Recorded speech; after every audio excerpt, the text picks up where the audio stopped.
Superstation, the Future Radio. Yeah, I'm your host, Brother Michael Imhotep. It is Thursday, January 14th, 2021, and we are live. Hope everybody's doing well today. Well, it's been a very busy day, and it's been a lot more information that's been coming out about the domestic terrorist attack on the U.S. Capitol building on January 6th. We also saw that Joe Biden unveiled his $1.9 trillion COVID relief package, which includes a $1,400 stimulus check. We see more people are being arrested behind that domestic terrorist attack, and some of them are so surprised that they're being arrested. Imagine that. I told you, that's like the epitome of white privilege. I told you. We see more footage has been coming out, and then also, you know, on our show yesterday, on our Wednesday show, we talked about the day before the attack, January 16th, how there were January 5th, I should say, there were tours of the U.S. Capitol building given to various groups of people, which was extremely unusual because the U.S. Capitol building has been closed basically to the public since March of 2020 because of coronavirus. So there haven't been any tours largely taking place. Okay, so we talked about we talked about this information yesterday, and there's more information coming out regarding that as well. We're going to talk about that because it appears that people on the outside had help from us, people on the inside. Okay. All right. So, but now I posted an article today from ProPublica. It's a big story from ProPublica, which deals with African-American police officers, Capitol Hill police officers, African-American Capitol Hill police officers. And the name of the article is No One Took Us Seriously. No one took us seriously. Black cops warned about racist Capitol police officers for years. No one took us seriously. Black cops warned about racist Capitol police officers for years. So we're going to talk some about that story. A lot of people have been talking about it. I shared it on our Facebook fan page, The African History Network. It got over 5,000 likes and hundreds of comments. Then also, Washington Post broke a story today. Dozens of people on the FBI terrorist watch list came to Washington, D.C. on January 6, 2021, the day of the Capitol riot. Okay, it's a big story from the Washington Post that we'll talk about, and it deals with a breakdown in sharing of this information and who's on these terrorist lists, who's on the watch list, etc. Dozens of people on a terrorist watch list were in Washington, D.C. for the pro-Trump events January 6th, a day that ended in a chaotic crime rampage when a violent mob stormed the U.S. Capitol, according to people familiar with evidence gathered in the FBI's investigation. The majority of the watch list individuals, the majority of the watch listed individuals in Washington, D.C. that day are suspected white supremacists whose past conduct so alarmed investigators that their names had been previously entered into the National Terrorist Screening Database. Okay, we'll talk about that. So there's a lot of white supremacists who are on this list. Imagine that. Imagine that. You know, now what I find very interesting is some of these very same Republicans who just 2 weeks ago were talking about this nonsense, stop the steal, and the election is rigged and it's fraudulent and all this stuff. 2 weeks ago, they weren't talking about unity. They weren't talking about can't we all just get along. But after they got busted, after this insurrection blew up in their face, now they want to get past accountability. Now they want to get past law and order because they're supposed to be the party of law and order. Now they want to get past that. Now they want to go to, let's unite and let's come together. Well, where was all that when you were trying to overturn the votes of African Americans because you didn't like how we voted? What was all that unity and can we all just get along? What was all that 2 weeks ago? This is the chickens coming home to roost. This is what this is. This is the chickens coming home to roost. So you got to run that nonsense on somebody else. All right. Now, also, House Democrats are demanding answers on suspicious Capitol Hill tours prior to the deadly insurrection. Then we see that former governor of Michigan, Pretty Ricky, Rick Snyder, he was arraigned today. Oh, there are going to be some memes that are going to pop up on social media about this. This is behind the Flint Water Crisis. We've been talking about that. Charges were filed, and there was an arraignment that took place. So we'll try to squeeze that in. We talked about that the past couple of days. So charges, WXYZ Channel 7 in Detroit has a story dealing with that, dealing with charges actually an arraignment that took place. Okay, so we'll discuss that as well. All right, and we'll also talk about some people celebrating birthdays today. All right, now on the African History Network show, we focus on educating, empowering, and inspiring people of African descent throughout the diaspora and around the world. Because right knowledge corrects wrong behavior. What you do for yourself, what you do to yourself, and what you allow other people to do to you is based upon what you think about yourself. What you think about yourself is based upon what you have been taught about yourself. What you've been taught about yourself is based upon everything you've read, heard, and seen about yourself. So when you control the radius of a man's thoughts or a woman's thoughts, you can control the circumference of their actions because the mind can't do or teach what it doesn't know. Now, we deal with a number of different topics here on the African History Network show. We deal with current events and history and politics, education, economic empowerment, entrepreneurship, relationships, love, sex, health issues, and much, much more. Sign up for our email newsletter. Text the word Kemet, K-E-M-E-T, to 22828 to sign up for our email newsletter. Text the word Kemet, K-E-M-E-T, to 22828 to sign up for our email newsletter. Also visit our website, AfricanHistoryNetwork.com. If you like this type of information, you can donate to the African History Network, $TheAHNShow through Cash App, $TheAHNShow through Cash App, or through PayPal, paypal.me/TheAHNShow, paypal.me/TheAHNShow. Okay. And at our website, AfricanHistoryNetwork.com. All right. I want to jump into these stories here before the break. Also, the call-in number is 313-778-7600. 313-778-7600 is the call-in number if you have a question or comment. All right, and and we're broadcasting on our Facebook fan page, The African History Network, The African History Network, and our YouTube channel, Michael Imhotep, Imhotep. We got Comedic Warrior watching. How you doing, Comedic Warrior? We've got Sherwin, Sterling, Robert, just a few of the people watching. Okay, I want to go to this first story here. This is dealing with the Capitol Hill police officers. Okay, ProPublica has a big article today. It's about 7 pages. No one took us seriously. No one took us seriously. Black cops warned about racist Capitol police officers for years. Okay, allegations of racism against the Capitol police are nothing new.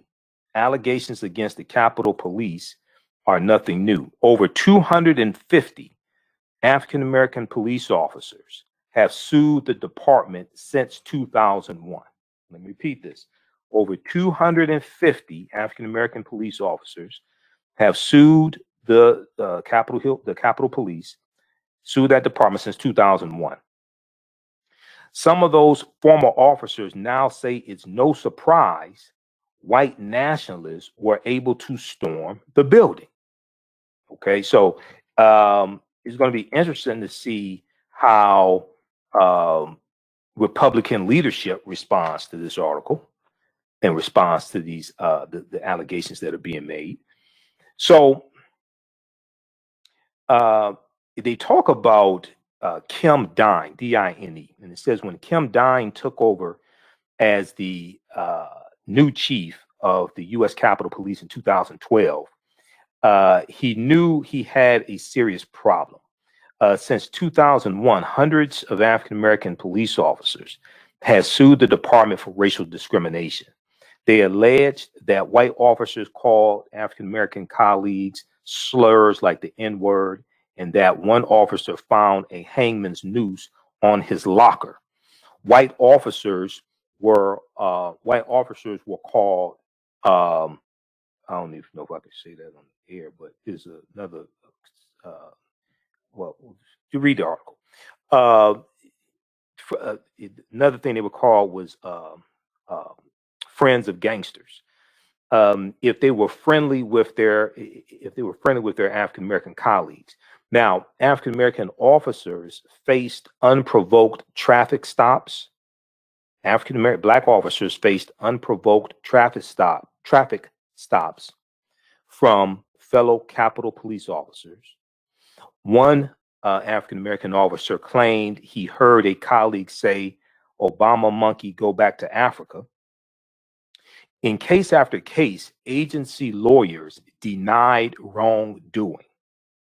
In case after case, agency lawyers denied wrongdoing. But in an interview, Kim Dine said it was clear he had to address the department's charged racial climate. He said he promoted an African-American officer to assistant chief, a first for the agency, and tried to increase diversity by changing the force's hiring practices. He also said he hired an African-American woman to lead a diversity office and created a new disciplinary body within the department, promoting a black woman to lead it.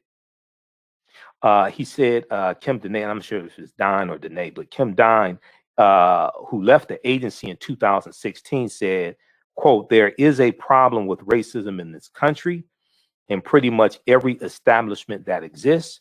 You can always do more in retrospect. Whether the Capitol Police managed to root out racist officers will be one of many issues raised as Congress investigates the agency's failure to prevent a mob of Trump supporters, largely white, and a lot of white supremacists there also, and many of them have been getting caught and arrested, etc. But failure to prevent a mob of Trump supporters from attacking the Capitol while lawmakers inside voted to formalize the electoral victory of President-elect Joe Biden." Okay, now we're going to continue this on the other side of the break. Listen to the African History Network show right here on 910 AM, the Superstation Future Radio. I'm Michael Imhotep. We'll be back in a few minutes.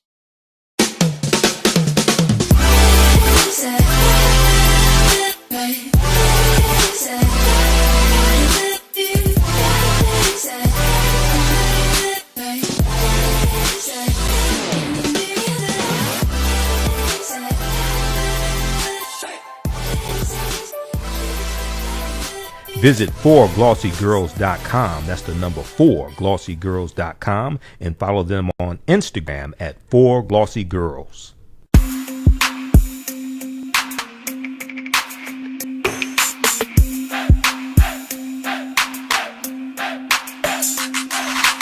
Are you getting ready for fall or winter? We have the solution for all seasonal clothing needs.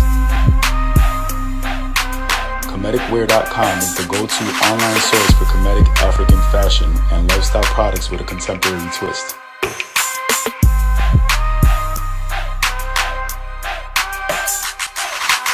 We're committed to offering unique style in our African heritage.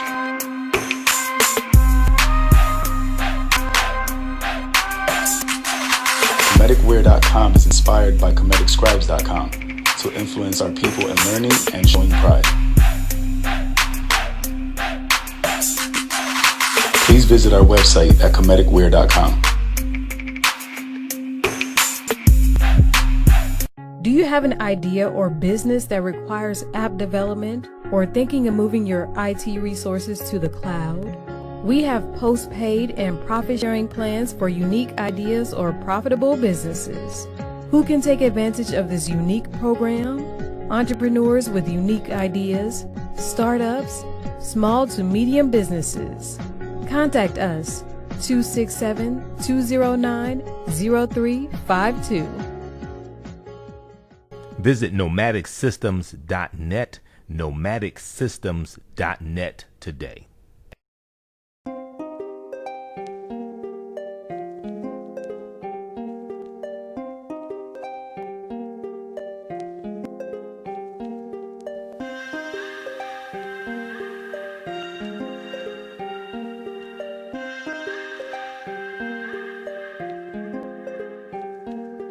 Black Bees products are a collection of natural, organic, personal care products with an appreciation of nature and bees. Our philosophy is without bees, we have nothing. We are honoring our now valley ancestors who understood the importance of bees. Black Bees created a high-quality, natural, organic hair line that would be affordable to everyone. We hope you try and enjoy Bees products line and come back and visit us at blackbeesproducts.com. Welcome back to the African History Network show right here on 910 a.m. the Superstation and Future Radio. I'm your host, Brother Michael Imhotep. It is Thursday, January 14th, 2021, and we are live. Okay, and we're dealing with some more developments in the insurrection that took place January 6th, 2021. More information is coming out, more evidence is coming out. There was right before the break, we were talking about a big story from ProPublica.org that came out January 14th. We posted this on our Facebook fan page, The African History Network, The African History Network. It got over 5,000 likes. No one took us seriously. This deals with the insurrection. No one took us seriously. Black cops warned about racist Capitol police officers for years. Black cops warned about racist Capitol police officers for years. Okay, and they were largely ignored. There were about 250 African American police officers who filed lawsuits over the years. To see allegations of racism against Capitol Police are nothing new. Over 250 African American police officers have sued the department since 2001. Some of those former officers now say it's no surprise white nationalists were able to storm the building. Why not? Because there's some people who were sympathetic to their cause. You know, now, a few days ago, we talked about the story from BuzzFeed, and we'll go to the phone lines here in just a minute. A few days ago, we talked about the story from BuzzFeed News. The story from BuzzFeed News was these Black Capitol police officers described fighting off, quote unquote, racist ass terrorists. Two Black officers told BuzzFeed News that their chief and other upper management left them totally unprepared and were nowhere to be found on the day. This is from January 9th, 2021, written by Emmanuel Felton for BuzzFeed News. So check out that article. We'll post the link as well. Okay. Okay. Let's go back to this article here. So, in case after case, agency lawyers denied wrongdoing, but in an interview, Kim Dine, the former chief of the Capitol Police, who became chief in 2012 and left the organization in 2016. In an interview, he said it was clear he had to address the department's charged racial climate. He said he promoted a Black officer to assistant chief, a first for the agency, and tried to increase diversity by changing the force's hiring practices. He also said he hired an African-American woman to lead a diversity office, to lead a diversity to increase diversity by changing the force's hiring practices. He also said he hired an African-American woman to lead a diversity office and created a new disciplinary body within the department promoting an African-American woman to lead it. Now, whether the Capitol Police managed to root out racist officers will be one of many issues raised as Congress investigates the agency's failure to prevent a mob of Trump supporters from attacking the Capitol, while lawmakers inside voted to formalize the electoral victory of President-elect Joe Biden, which is the joint session of Congress, the joint session of the legislative body, the U.S. House of Representatives, U.S. Senate, to certify the electoral college votes from all 50 states, is mandated by the U.S. Constitution. That's the 12th Amendment. Already, officials have suspended several police officers for possible complicity with insurrectionists, one of whom was pictured waving a Confederate battle flag as he occupied the building. Okay, now you had one genius who was, they're talking about this genius right here. Yeah, this genius got caught. All right, the one that was inside the Capitol building with the Confederate battle flag of Northern Virginia. Oh, they arrested him.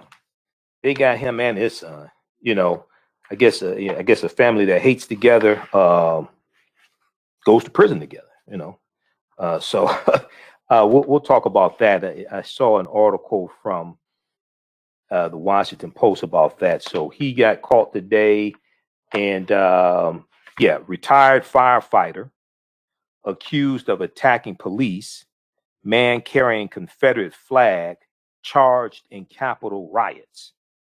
The manhunt for key figures in last week's siege on the U.S. Capitol building led to more arrests Thursday, January 14th, including two men accused of attacking police officers. Two witnesses to the shooting of a rioter and a man photographed carrying a Confederate flag into the building. Charging papers added to a picture of chaos, violence, and mayhem on January 6th as federal authorities in D.C. moved from arresting people who identified themselves willingly on social media to more elusive and allegedly dangerous figures from the riot. Several said they came to Washington to rally with President Donald Trump, and then, quote, went crazy, end quote, when Vice President Mike Pence announced that he would not agree to block the certification of Trump's defeat. Okay, several said they came to Washington to rally with Trump, but then they went crazy when Vice President Mike Pence followed the U.S. Constitution and said that he would not agree to block certification of Trump's defeat. Well, he didn't have the authority to block certification of Trump's defeat. This is what happens when you follow a traitorous demagogue who is a threat to the U.S. Constitution and you don't understand the U.S. Constitution. That process, like I said before, is ceremonial. Pence had no more authority to throw out electoral college votes than Joe Biden had in 2016 to throw out the electoral college votes in Michigan, Wisconsin, and Pennsylvania. So Hillary Clinton would win the 2016 presidential election, and she got 3 million more popular votes than Donald Trump. Mike Pence had no more authority to throw out electoral college votes than Vice President Al Gore had in 2021, January 2021, 2001, to throw out the electoral college votes from Florida. So he would have won, okay, as opposed to George W. Bush. So one, this is what happens when you follow a traitor who's a liar and a con man.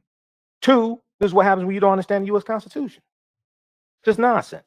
That was 2017, January 2017, with the certification of the electoral college votes that Joe Biden presided over as vice president. All right, let's go to the phone lines quickly. We have Maurice, line 1. Maurice, welcome to the African History Network show. Tell us where you're calling from, Maurice. Do we have Maurice on the line? Oh, hello, Brother Michael Imhotep, Maurice calling from Chicago, Illinois. Hey, Chicago, what's up, man? You all right? Yeah. Hello, can you hear me? Yeah, I can hear you, man. Chicago was the last place I traveled to before coronavirus. What'd you say?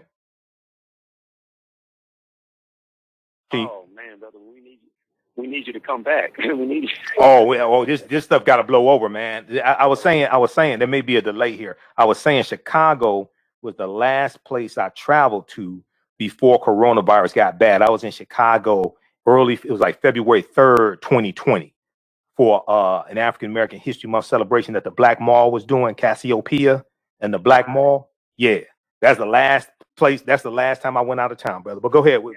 Go ahead. And I missed it, unfortunately. Yeah. Go ahead. Go ahead with your question or comment. Brother Michael, first I want to say, hope to you, peace and blessings. Hey, brother, Imhotep. Yes. So what's going on? I just want to piggyback on when you were talking about the racism in the ranks, Mm-hmm. the ranks in the within the police. I actually experienced that.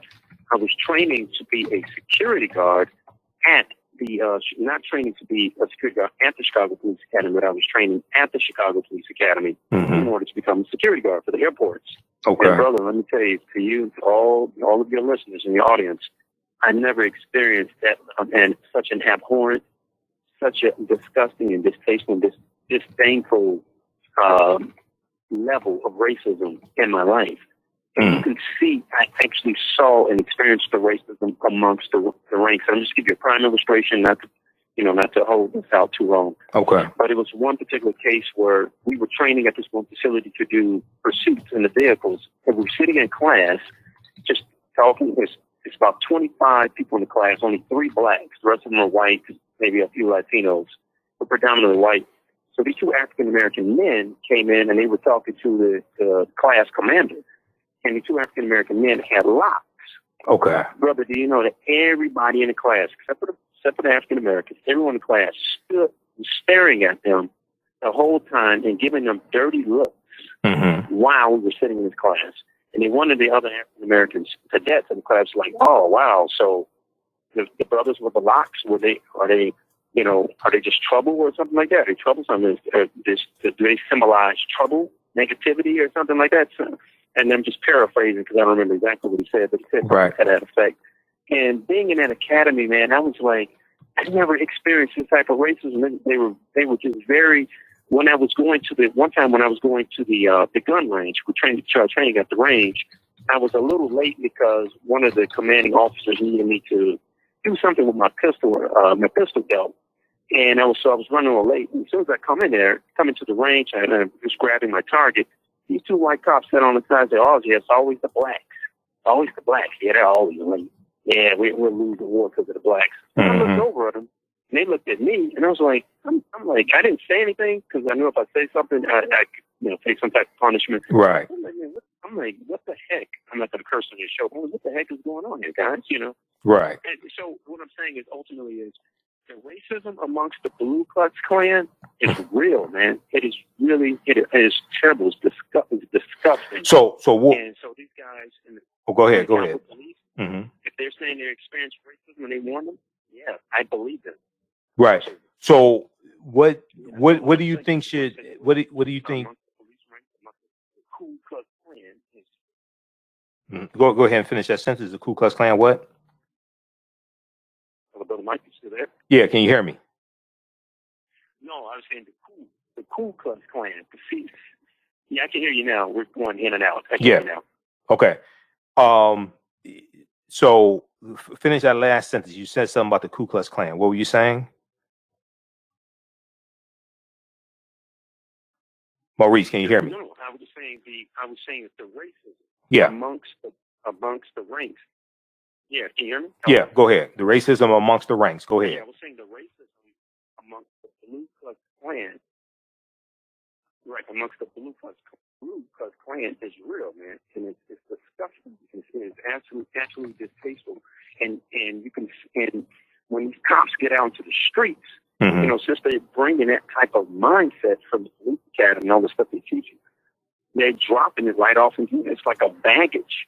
Right. Like a so baggage is filled with all these, preconceived ideals, racism. Right. So let me ask you a question. Okay, let me ask you a question for the sake of time here. So was this was in Chicago? I think you said was this in Chicago? Yeah, it was in Chicago. Okay, Yeah. so what do you think should what do you think should happen? What do you think what do you think of the solutions?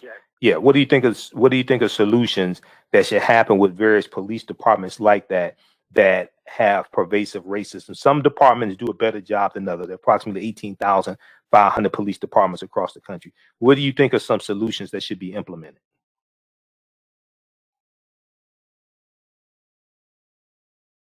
One of the solutions that should be implemented is I think they need to bring people on. They really need to implement some type of stronger filtering process. So that means maybe bringing more people who are educated, but then at the same time, that doesn't mean anything either, because if you're educated and a racist, that just means you're an educated racist. Now, when you say educated, so you mean really don't know. when you say educated. Let me ask you quickly. When you say educated, so some suggestions from police reformists are to hire people who have a 4-year college degree. Don't hire people that don't have a 4-year college degree or something like that, and hire people who are 21 years or older as opposed to 18 years or older. So when you say educated, you mean having a college degree, or what do you mean by educated?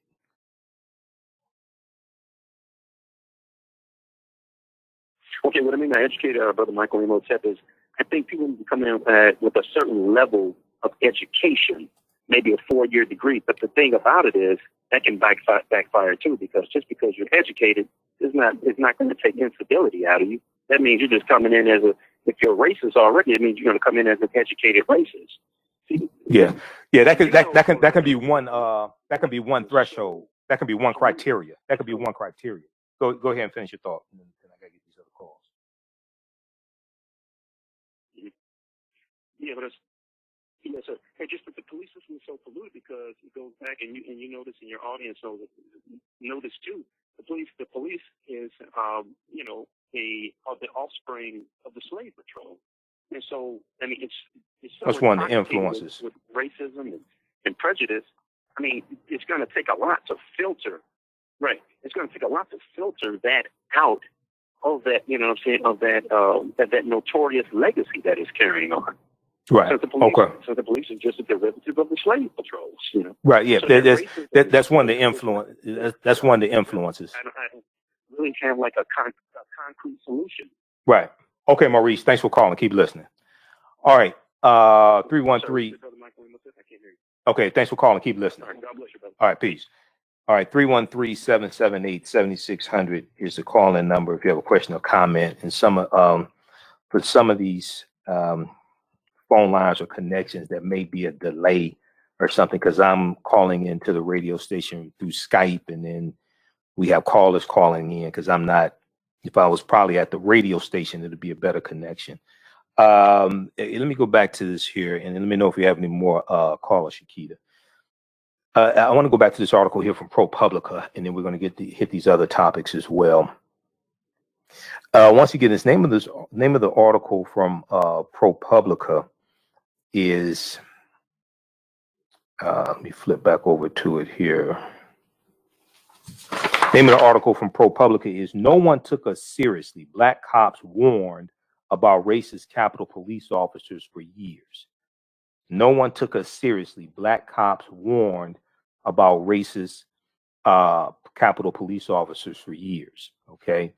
And, I've said before, so the police union culture and the culture in policing has to change. But I've said before, at the end of the day, many of us are going to have to apply to the police departments and become the type of officers that we say we want to see. To fight from this, that you can have activists from the outside fighting things like this, but you got to have people from the inside fighting as well. And we need more African American officers who want to do the right thing, be the type of officers we say we want to see. Because the reason why I say that is because as they go through these various police departments and root out white supremacist officers, those who belong to white supremacist organizations, those who get busted for social media posts and things like this, right? As they root them out, who do they replace them with? Do they replace them with more white supremacists? The officers we say we want to see, where do they come from? Do they bring them in from white suburbs into African American communities? Where are they going to come from? So at the end of the day, many of us are going to have to apply to the police departments to be the type of officers we say we want to see, not those that inflict police brutality on our people and things like that, not the ones who do all the things we complain about, but the type of officers we say we want to see. Where are they going to come from? All right, that's another conversation. Okay, so I was talking about the one from Washington Post, because the guy with the Confederate battle flag in the U.S. Capitol building, they called him. Washington Post is an article about this retired firefighter accused of attacking police, man carrying Confederate battle flag charged in Capitol riot. So they talked about a few different people in here who were caught. The one with the Confederate battle flag, let's see here. One of the men arrested Thursday, Peter Francis Stager, Stager, 41, of Conway, Arkansas, is accused of using the American flag to beat a D.C. police officer who arrived late in the afternoon to support Capitol Police. Where the Blue Lives Matter people? I'm still waiting on Blue Lives Matter to hold a press conference to denounce this behavior. They're beating police officers. One police officer died because of being bludgeoned with a fire extinguisher. You had numerous police officers injured. Where the Blue Lives Matter? All the people, we love the police, support the police, don't defund the police. Where are they? I haven't heard from them. Video from the scene shows the officer being dragged down the steps as he is attacked by the crowd. According to an affidavit, Peter Francis Stager, or Stagger, he probably is staggering. When he goes to prison, he's going to be staggering. But 41 years old, was identified by two informants who saw video of him at the Capitol, including one clip in which he declared, quote, "Everybody in there is a treasonous traitor. Death is the only." Well, okay, he's talking about calling for deaf people, whatever, dumbass. Some of these people really need to learn how to read the U.S. Constitution before they talk about treasonous traitors, because that's who sent you there. Was a traitor who sent you to the U.S. Capitol building. He said he would be there with you. He went to the White House and watched it on TV. And your dumb ass got arrested. Listen to a fool. He told one informant that he did not realize the man he attacked was a police officer, instead believed him to be Antifa or anti-fascist activist. Oh, I know it was a cop. I thought I was beating somebody with Antifa. Yeah, okay. The agent who wrote the affidavit said after watching videos of the attack that Stager, quote, was able to clearly see the police markings on BM's uniform and was aware that the individual who he was striking was in fact law enforcement, end quote. Let's see here. Another of the men arrested Thursday is himself a former public safety official, Robert Lee Sanford Jr., 55 years old, a recently retired firefighter from Chester, Pennsylvania, threw a fire extinguisher at members of the Capitol Police, according to law enforcement. The extinguisher incident connected to Sanford was captured in two widely distributed videos of the scene outside the U.S. Capitol at the Lower West Terrace. Capitol Police Officer Brian Sicknick, who died as a result of injuries sustained in the riot, was hurt in a separate incident. Now, it was who was the genius with the flag? Let me see here. A father and son, Kevin and Hunter Seafried of Laurel, Delaware. They got these old little ass towns I never even heard of. Okay. Laurel, Delaware, turned themselves into law enforcement Thursday, January 14th, after likewise being identified by informants. In this case, a colleague of the younger man. Authorities say Kevin Seafried admitted carrying a large Confederate flag to the Capitol, saying he usually keeps it outside his home in the first state to join the Union.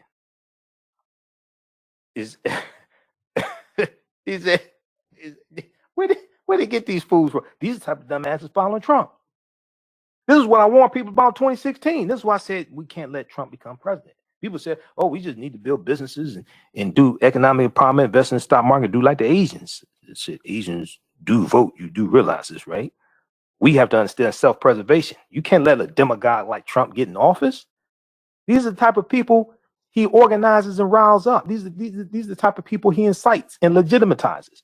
Now, Hunter Seyfried is accused of helping clear a broken Senate building window through which a helmeted group climbed into the Capitol about 2:13 p.m., making them among the first to enter the building. Okay, this is the genius there with the Confederate battle flag in Northern Virginia, the flag of the traitors. And they were following the traitor who told them to go to the U.S. Capitol building. He said, "I'll be there with you," and he went to go watch it on TV. All right, let's go back to the phone lines quickly here. Let's go to I think this is Heru. Heru, line 1 or line 2.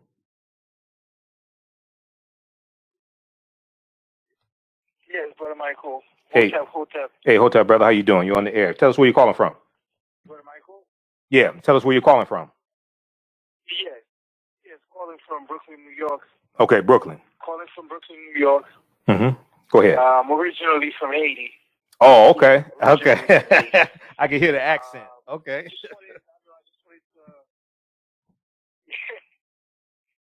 Yeah, man. I just wanted to congratulate you on the work that you're doing. Oh, thanks, man. We need all these type of conversations when it comes to our community and how to build to move forward.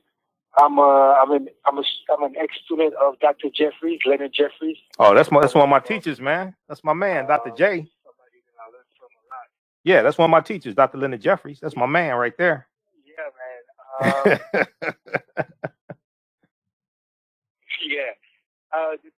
Because I went to City College. I went to City College in Harlem. Okay, so you know Professor James Small.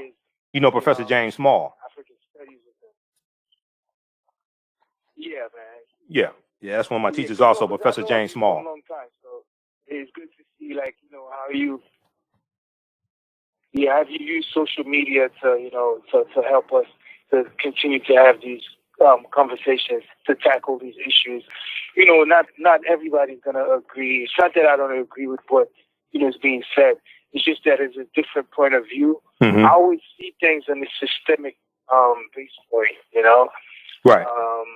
Because I don't really, as Brother Malcolm always said, I don't believe these white people in their sense and how they move forward. Even liberals, Democrats, because they will never be for us to move forward. It's just us that we have to always build with each other to see how we can, calculate and move forward with every aspect. And you were mentioning about the police system. And truthfully, until we can police ourselves, I don't see how anything is going to really be different. It's going to always be the same thing, because if we're not policing our own neighborhoods, then we always have this type of issues. Well, police is not an either or. It's not an either. Hey, Ru, it's not an either or. Policing, community policing, and things like that, CB patrols, things like that. That's all good. I'm not against that at all. I'm for that.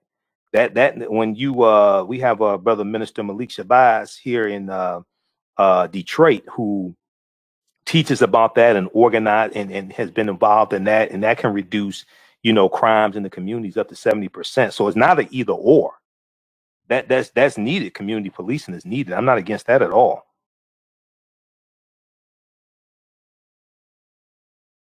Okay. Oh no. When I mean community policing, I'm saying to the general aspect of it. Even when it comes to their own police system, we need our own people to be patrolling our neighborhoods, and also to have our own system within the community to also police the police. Yeah, that's needed also. Those are all different aspects of Those are all different aspects of a solution. It's not just one thing. Those are all different aspects of a solution. Yeah, that's all needed. Yeah. That's all important. All right. Okay, man. This is only a 1 hour show, and I only got like about 4 minutes left. That's one of the aspects. Yeah. Go ahead. Yeah, that's one of the aspects. Thank you, man. Listen, yeah, that's one of the aspects. I got you, man. I have my own system.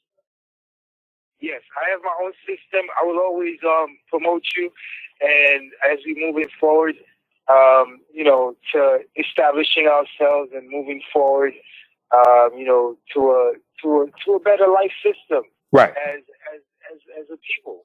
Right. Okay. Thank you for what you're doing. Again. All right, man. You can call back in tomorrow night, man. We're here 6 nights a week. So, okay. All right, Heru. All right. Yep. All right. Okay. So that's one aspect of it. This community policing, all that's important. It's not just one thing. But we need more African American officers to be the right type of officer, but also community policing in our community. All that's important. Okay, we got a few more minutes here. Let me switch gears here. Let me go to let me see. Shakita, we're gonna go to we're gonna squeeze in one of these clips here. We're gonna go to we're gonna go to clip 1. This is from the Rachel Maddow show. This is Representative Mikey Sherrill, Democrat from New Jersey, talking about the unusual tours in the U.S. Capitol building that took place the day before the insurrection. Let's go to this clip number 1.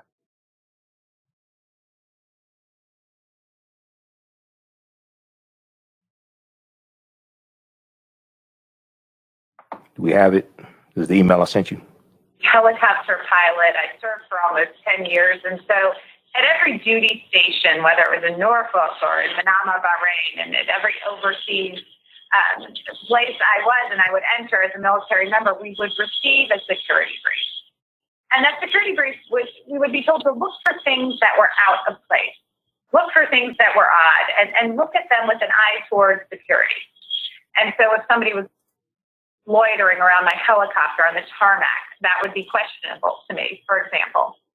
And so I arrived in the Capitol the week of the 6th, and I was very concerned about the violent crowds, the violent extremist groups that were coming to the Capitol for the mob on the 6th, called there by the president. And I told my staff not to come in that day, to work remotely, not to be anywhere near the Hill. And I was really shocked when I got into the House office building and saw these groups inside. And what was so shocking is as you mentioned, visitors aren't allowed in the Capitol complex. Since March, since the start of COVID, that has been shut down. All tours are shut down. That was true in the last Congress and was reiterated on January 3rd in the new Congress that there would be no tours allowed, even tours given by members. And so the only reason you'd have a visitor is on official business. So to see these groups around the Capitol complex was really striking. And given what we know the next day of what happened, it's really shocking that those ties were made. And it was so odd to see them that my chief of staff called the sergeant at arms to say, what is going on? And he reiterated the only way these people could have gotten into the Capitol complex was with a member or that member's staff. And we now know that those violent groups that attacked the Capitol complex had inside knowledge of the Capitol grounds.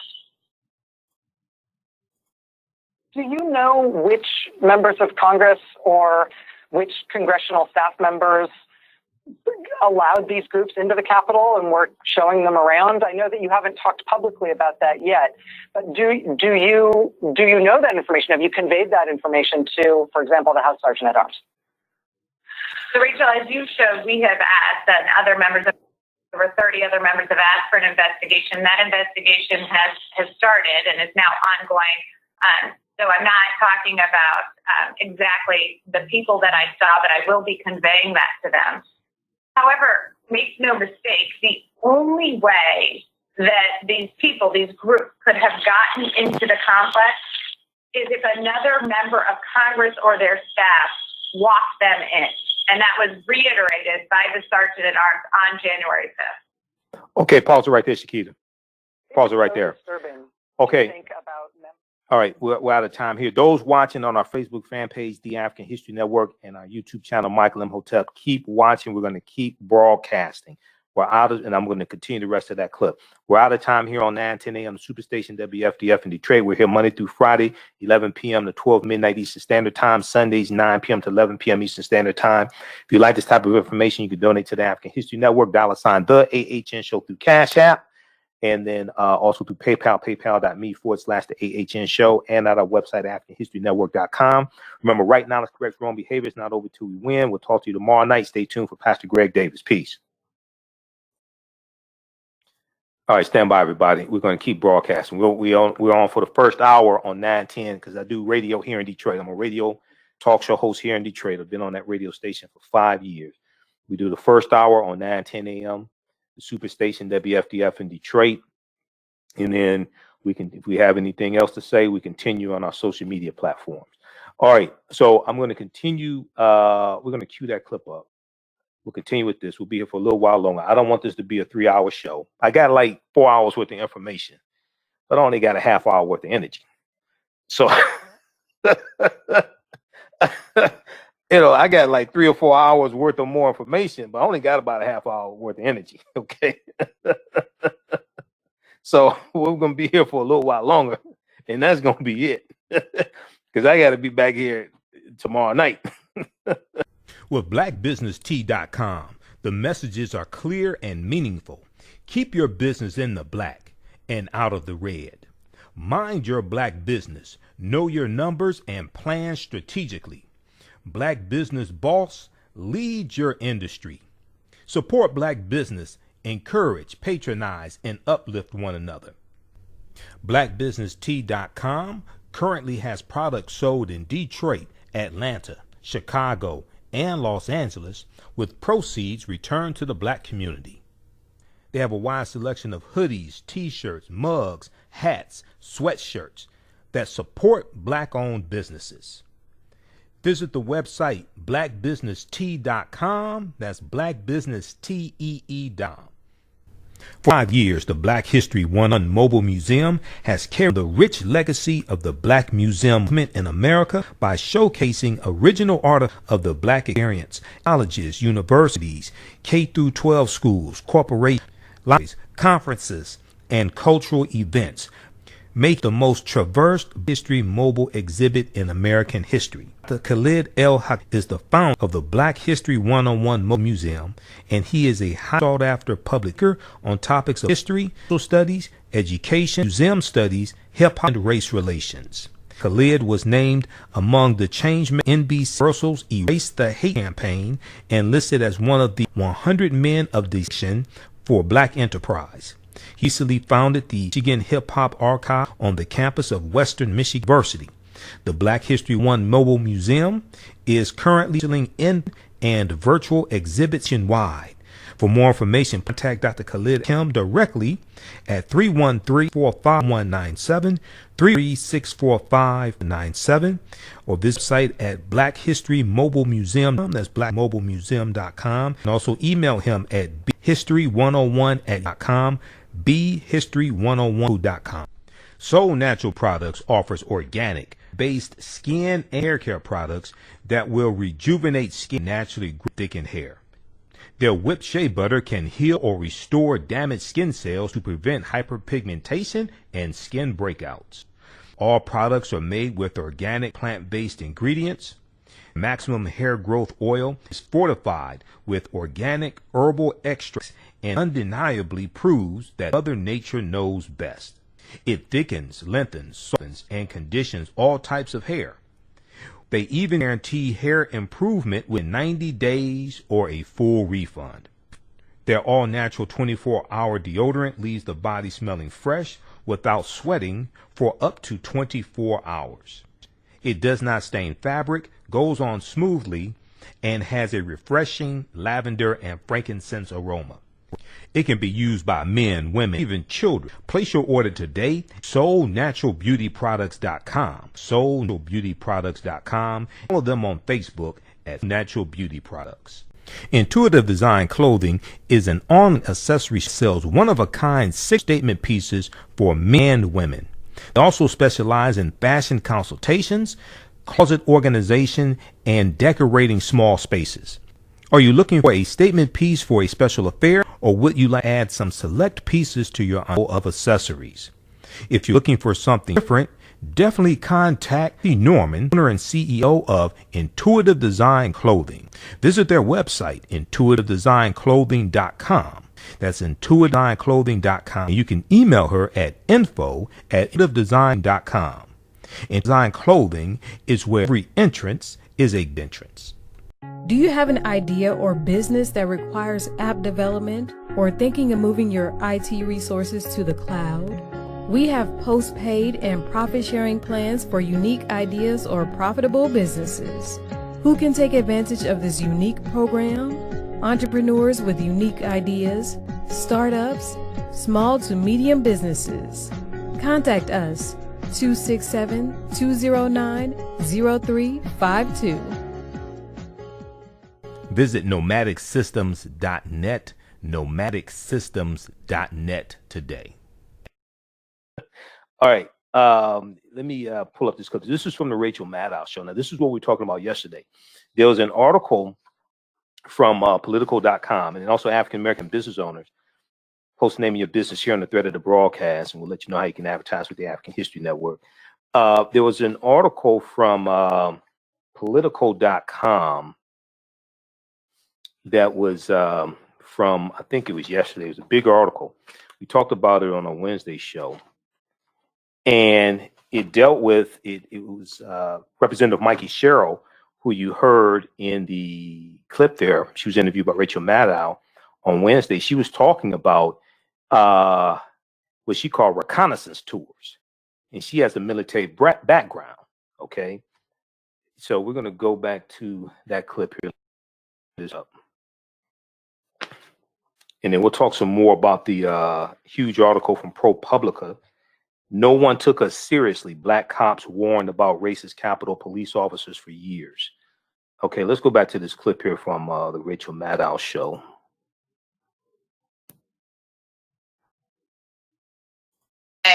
These people could have gotten into the happened. It's really shocking that those ties were made. And it was so odd to see them that my chief of staff called the sergeant at arms to say, what is going on?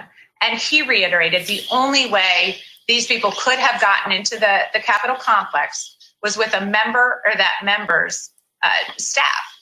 And we now know that those violent groups that attacked the Capitol complex had inside knowledge of the Capitol grounds. Do you know which members of Congress or which congressional staff members allowed these groups into the Capitol and were showing them around? I know that you haven't talked publicly about that yet, but do you know that information? Have you conveyed that information to, for example, the House Sergeant at Arms? So, Rachel, as you showed, we have asked, and other members, over 30 other members have asked for an investigation. That investigation has started and is now ongoing. So I'm not talking about exactly the people that I saw, but I will be conveying that to them. However, make no mistake, the only way that these people, these groups, could have gotten into the complex is if another member of Congress or their staff walked them in. And that was reiterated by the Sergeant at Arms on January 5th. It is so disturbing to think about members of Congress facilitating the breaching of the Capitol building, facilitating an attack not just on the Capitol building, but on Congress. The attack was obviously timed to coincide with a joint session of Congress. Every member of House, every member of the Senate, they are at once doing the people's business, carrying out a constitutional responsibility. That attack was meant to menace the 400 some odd of you who hold this job. It's very disturbing to think that one of your colleagues could have facilitated it and helped the mob do what they did. If that possibility is borne out by the investigation that you're asking for, what's the right remedy? What's the right punishment for that? Rachel, I was in the chamber as the violent mobs were attacking. I was flat on the ground as other members were calling loved ones because they thought that might be the last phone call they made. To imagine that colleagues of mine could have aided and abetted this is incredibly offensive, and there's simply no way that they can be allowed to continue to serve in Congress. To attack other members of Congress, to incite an attack on other members of Congress, and to do so as we're doing our constitutional duty to certify the election, something that every member of Congress should have really held sacred, an oath they took to the Constitution to perform that. They will have to be kicked out of Congress if that is found to be true. Congresswoman Mikey Sherrill, Democrat of New Jersey, U.S. Navy veteran. Thank you for your service both in Congress and in the military, and thanks for your time this evening. Well, it's always an honor to serve, and thanks so much for having me, Rachel. Okay, so that was from January 13th, 2021. That's from the Rachel Maddow show. Unusual tours in Capitol ahead of Trump mob attack prompts investigation. That was Representative Mikey Sherrill, Democrat from New Jersey, okay, that you heard being interviewed. And in yesterday's show, we talked about the article from ProPublica where she's interviewed. I mean, political.com, where she's interviewed. And we'll pull up this. I'll pull this up here so you can see it. This is the article we talked about yesterday.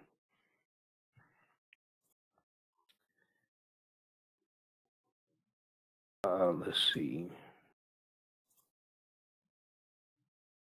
Dems demand detailed suspicious Capitol visitors day 4 attack. Mikey Sherrill first raised alarm that some Congress may have provided reconnaissance tours to would-be insurrectionists. And then we see more video coming of people who act like they knew what they were doing and what they were looking for. They're talking about floor plans, blues, things like this. There's one show, Roland Martin showed it on Wednesday.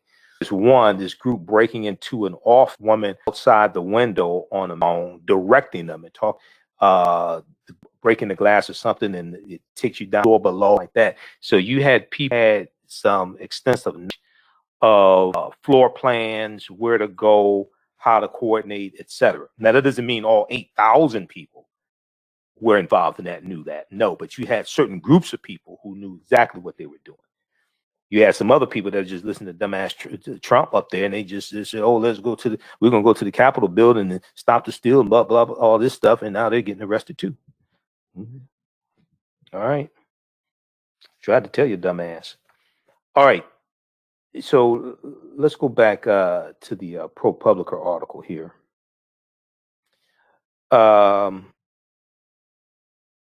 So the Capitol Police did not immediately respond to questions for this story from ProPublica. Imagine that. And I'll show you that article also here. We'll turn on the screen share. Okay, we've got this one. No one took us seriously. Black cops warned about racist Capitol Police officers for years. No one seriously. I wonder why they didn't take them seriously. So this article from ProPublica.org.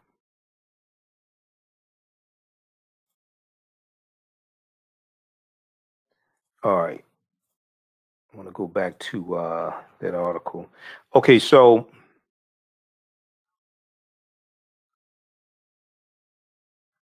whether the Capitol Police managed to root out racist officers will be one of many issues raised as Congress investigates the agency's failure to prevent a mob of Trump supporters from attacking the Capitol, while lawmakers inside voted to formalize the electoral victory of President-elect Joe Biden, who now for some people who never read the U.S. Constitution, because probably they can't read, and they say, "Oh, Trump is still president." Well, he's president until noon, January 20th, 2021. That's based upon the U.S. Constitution. You should read it sometime. Now, already officials have suspended several police officers for possible complicity with insurrectionists. Possible complicity with insurrectionists, one of whom was pictured waving a Confederate battle flag as he occupied the building. So he, Seyfried, he and his son turned themselves in to the authorities because they knew they were coming for them anyway. So you might as well make it easy on yourself and turn yourself in. Kevin and Hunter Seyfried, father and son of Laurel, Delaware. Okay. So already officials have suspended several police officers for possible complicity with insurrectionists, one of whom was pictured waving a Confederate battle flag as he occupied the building. One cop was captured on tape seeming to take selfies with protesters, while another allegedly wore a red Make America Great Again hat as he directed protesters around the Capitol building, while many officers were filmed fighting off rioters. At least 12 others are under investigation for possibly assisting them. All right. Now, two current, and we'll turn on the screen share here. How's everybody doing? Share this broadcast on your social media platforms. Invite your friends to tune in also. If you like this type of information, you can donate to the African History Network. $ the AHN Show through Cash App. $ the AHN Show through Cash App. Also through PayPal, paypal.me/the AHN Show. And that helps us. We're here 6 nights a week, so that helps us stay on the air, keep broadcasting, keep doing the research. Let me turn on the screen share here. Let's go back to this article. Blow this up so we'll see this. All right, so 2 current Capitol police officers told BuzzFeed News that angered by leadership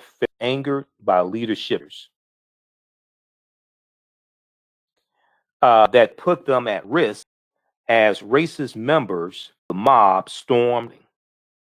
The Capitol Police is only 29% African in a city that's 46% African. In contrast, as of 2000, 52% of Washington Metropolitan Police officers were African American. So they're in DC, but Capitol Police is a separate police force from DC Metropolitan. The Capitol Force is only 9% African American in a city that is 6% African American.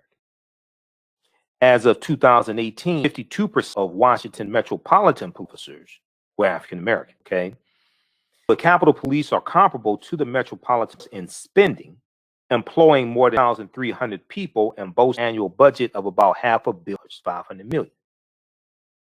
The Capitol Police didn't immediately respond to questions for this story. I wonder why.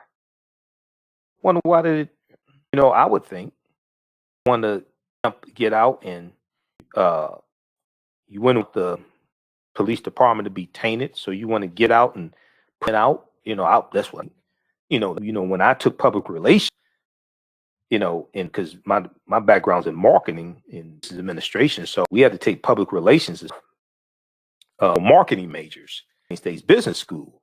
So you story like this coming out, Publica, and it's going to be CNN and MSNBC. They talk around MSNBC today. You just go out and have a statement to go out story. No, you got to get out of. I learned that back in '94, before social media existed.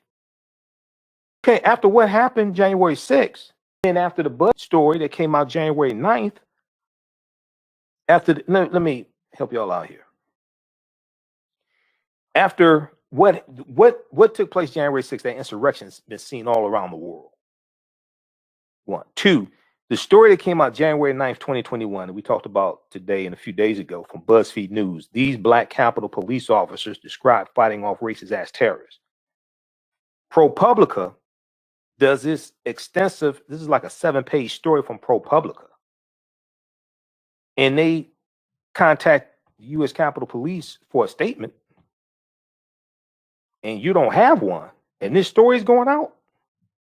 No, that's that's a huge mistake. That makes, that's a huge mistake. That makes it seem you either have something to hide or no. Now, Sharon Malley, a former Capitol Police officer, who was the plaintiff in the 2001 lawsuit filed against the department. She was surprised that pro-rioters burst into the Capitol last week. I said, no, I've been trying to tell y'all. And this is a theme that's placed the past couple of days. Listen, y'all need to remember, we've been telling you about these people for years. You didn't want us, okay? You need to listen to us. Sharon Blackman Malloy, former Capitol police officer, who was the lead plaintiff in the 2001 discrimination law filed against the department, she was not surprised that pro-Trump rioters burst into the Capitol last week.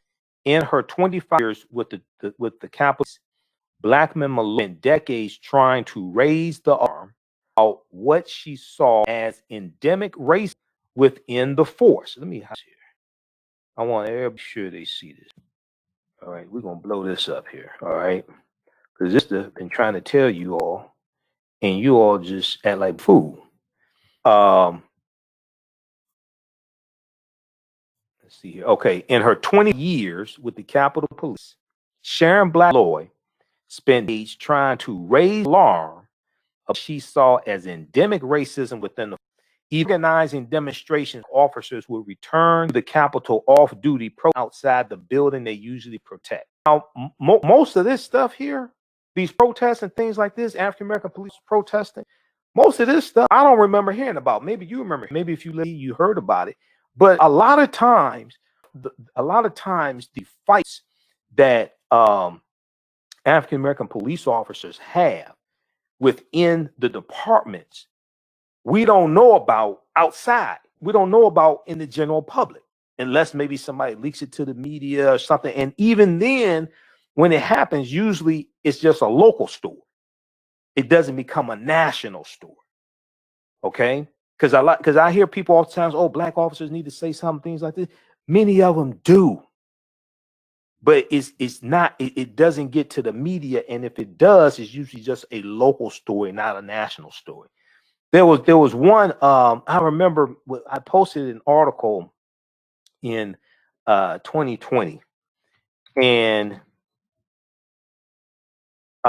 it was about a African-American female police officer in Buffalo, New York. And we'll let's see, like this one here.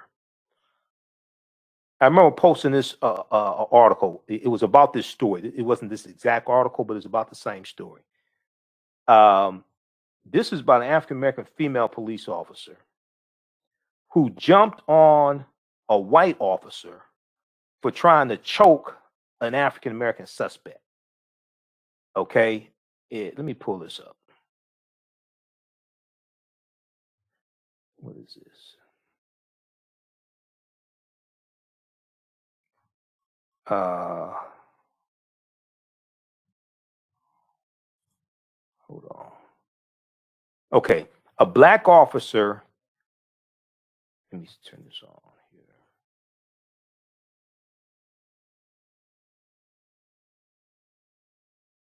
And why can't we see that? A black officer stepped in when a white cop had a suspect in a chokehold. She was fired, and the city wants an investigation. Now, this article is from June 16th, 2020. This, goddamn it, this is from CNN. Okay, and why won't this collapse so I can show you all the article? Yeah, get that. See, that's why I don't like these damn articles from CNN. People ask why you see. I don't show articles from CNN a lot because of bullshit like this. This thing keeps flipping around. I ain't got time for this. That's why I use ABC News, because they don't do that. That's why I don't use ABC News a lot, because it's when you try to stuff people's stuff, I with that flipping up and down like that. A black. Hold on, I ain't got time for this. Let me pull up an article from a different source.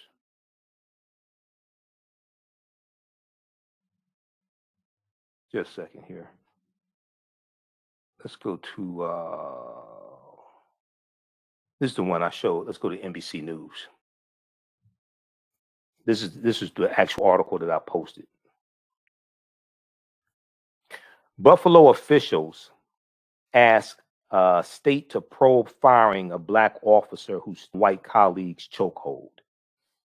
Now, with so much attention being on the present and what some officers have done negatively, it's very difficult for some people to move forward if we have not repaired past, and what the city council president said. Okay, so this sister back when she was police officer, Carol Holman Horn. Carol Holman Horn, all right? And when was this incident took place in 2006. The article came out in 2020. That's 14 years later. The city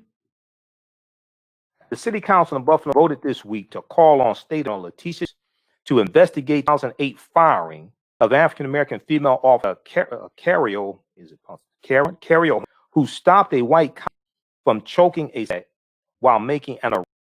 The incident occurred in 2000, and Ms. Horn was fired 2 years later because the Buffalo Police Department claimed Ms. Horn put her fellow officers at risk, including Officer Gregory Kwiatkowski, whom she stopped after he suspect in a chokehold. New York is now asking the state to look to the reasons why Ms. Horn was. Okay, now President Darius Ridgen of the Buffalo Common told the local NBC affiliate WGR, quote, now with so much attention being present, what some officers done negatively, it is difficult for some people to move if we have not repaired past. If we have not repaired the past. Now, the New York Attorney General's office declined to comment on Buffalo's request. The Buffalo Department and Horn could be immediately reached to address. Ms. Horn, 19-year veteran, she was fired in the year 2008. She was 1 year short of receiving her pension. She has since become speaks on police brutality and has attempted to pass a law in New York that will protect officers who attempt to stop acts of excessive force by their fellow officers. Okay, now this incident took place in 2006. All right, and then she was fired in 2000. But most people outside of New York, maybe the state of New York, I don't know if this is back in the state of New York. Okay, I don't remember back in 2008. This amount 2020. Now this on our Facebook fan history network, it got thousands of likes. This is an example where you have many African Americans who are fighting these battles inside the police department, but it doesn't get national news. It may or may not get local news. Most of that don't even get local news. It stays inside the police department. Okay.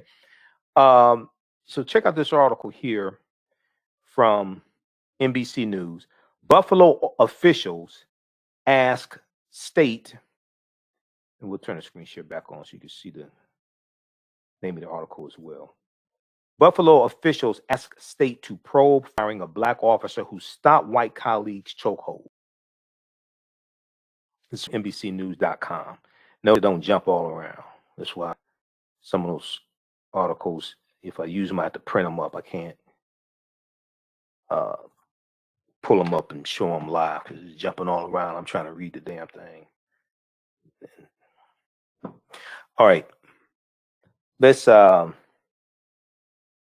so also check out the one from ProPublica. Let me go back to this one just a second here. So in 25 years, black men, back to the ProPublica article.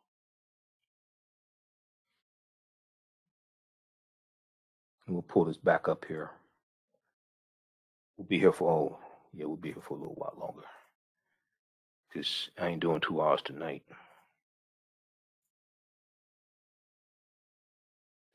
Because I had to do Roland Martin's show on, so I had to do Roland's show at 6 p.m. on Friday, be back here p.m. to do my show. So we're gonna wrap this up here. I got to do 2 shows on Friday. So 6 p.m. Eastern Standard Time. Roland Martin Unfiltered. I'm a panelist each Friday, so Friday's like a really busy day for me. So yeah, we're gonna get out of here soon. As much as I love y'all, gotta go. All right. Okay, so the 2001 case with black men boy, a police officer for 25. The 2001 case, which started with 250 plaintiffs, remains pending. The 2001 case, which started with more than 100 plaintiffs, remains pending. Recently, as 2016, an African-American female officer filed a racial discrimination complaint against the department. Quote, nothing ever really was resolved. Okay, now just 2020, this is a 2001 case. That's years ago. The 2000 case, which started with 250 plaintiffs, remains, this case is from years ago and remains pending. Quote, nothing ever really was resolved, which turned a blind eye to racism on the Hill. Blackman Malloy, who retired as lieutenant in 2007, told ProPublica she is next president of Capitol Black Police Association, which held 16 demonstrations protesting alleged discrimination between 2013 and 2000. Quote, we got January 6th because no one took us. Let me blow this shit up here. Y'all need to listen to people. Let me blow this. We got hashtag we tried to tell you one about Donald Trump. Hashtag we tried to tell you. She said, we got January 6th because no one took us seriously. There it is. Retired Lieutenant Frank Adams sued the department in 2001. Sued the department in 2001 and again in 2012 for racial discrimination. An African-American 20-year-old veteran of the force, Lieutenant Frank Adams supervised mostly white officers in the patrol. He told ProPublica he endured or witnessed racism and sexism constantly. He said that before he joined the gym, there was a policy he referred to as quote unquote meet and greet, where officers would direct stop black person on the Hill. He also said that in another unit, he once found on his desk of a black cartoon on his desk of a black man ascending to heaven only to be greeted by a Ku Klux Klan. When he complained to his superior officer, he said he was denied promotions and training opportunities and suffered other forms of retaliation. Right? Okay, so check out the rest of this article here from ProPublica. We may talk about that on our Sunday night show. We'll probably talk because on our Sunday night show we have actually 2 hours on 9:10 a.m. on Superstation WFDF in Detroit, because I started out doing Sundays. So I've been doing Sundays. April of this year, it'd be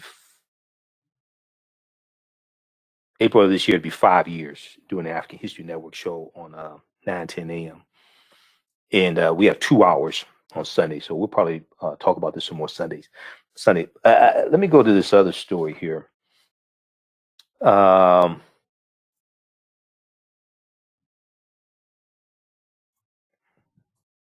Let me see just a second here. Joanne Reed on the Readout on Wednesday, January 13th, also talked about, she talked about a letter that House and Senate, a letter that Democrats sent to the House and Senate Sergeant at Arms. It was more than 30 Democrats. They're calling for an investigation into suspicious U.S. Capitol tours before the deadly insurrection. Okay, these were tours that took place on January 5th as well. So I want to go to this clip also. There were a couple of key articles that she talked about in this segment, and I'm going to give you those articles as well. Just a second, let me cue this. Let me cue this up. All right, and then African American business owners, post the name of your business here in the thread of the broadcast. Email us at customerservice@AfricanHistoryNetwork.com. We'll let you know how you can advertise with the African History Network. Visit workingwithjohnray.com. Workingwithjohnray.com. John Ray has a concept called income shifting. They offer a lot of different financial services. They teach you how to build an emergency fund. They teach you how they can help you increase your take-home pay on your current job, on average $200 to $500 a month. They can teach you how to become debt-free, begin to buy assets, things that make you money while you sleep. And then they also deal with credit repair, all different types of financial service, all different types of financial services that we need. You visit workingwithjohnray.com, workingwithjohnray.com for more information. Okay, is this clip queued up? Let's see here. All right, let's go to this. This is from the Readout, Joanne Reed, MSNBC, from January 13th, 2021. Now, the idea that any part of that deadly assault was an inside job is a chilling prospect, but there's new evidence to support it. In a bombshell allegation last night, Congresswoman Mikey Sherrill of New Jersey said that she witnessed a number of lawmakers giving reconnaissance tours inside the Capitol a day before the attack. In a letter to the sergeant at arms, she and more than 30 other House Democrats are demanding answers, noting that the visitors appeared to be associated with the rally at the White House the following day. Now, that's not the only news that's raising suspicions today. The chief of staff to Congresswoman Ayanna Pressley also told the Boston Globe that during the siege, she looked for the special panic buttons inside the office, but she found that every panic button in my office had been torn out. The whole unit, she said, though they could come up with no rationale as to why. And there's a public admission from the pro-Trump organizer of the Stop the Steal rally, Ali Alexander, who's now in hiding. As the Daily Beast reported yesterday, Alexander claimed in a video that he had some organizing assistance from pro-Trump congressmen Paul Gosar, Andy Biggs, and Mo Brooks. Biggs and Brooks were among a dozen Trump loyalists at a December 21st meeting with Trump at the White House, where they strategized over a last-ditch effort to overturn the election results. And joining me now is... Okay, let me pause it right here. Yesterday, I did not get a chance to talk about this article from rawstory.com. I mentioned it, but I didn't get a chance to show it to you. This is about what Joanne Reed was talking about. This guy who organized the rally, who's in hiding right now, this genius right here. Which one is that?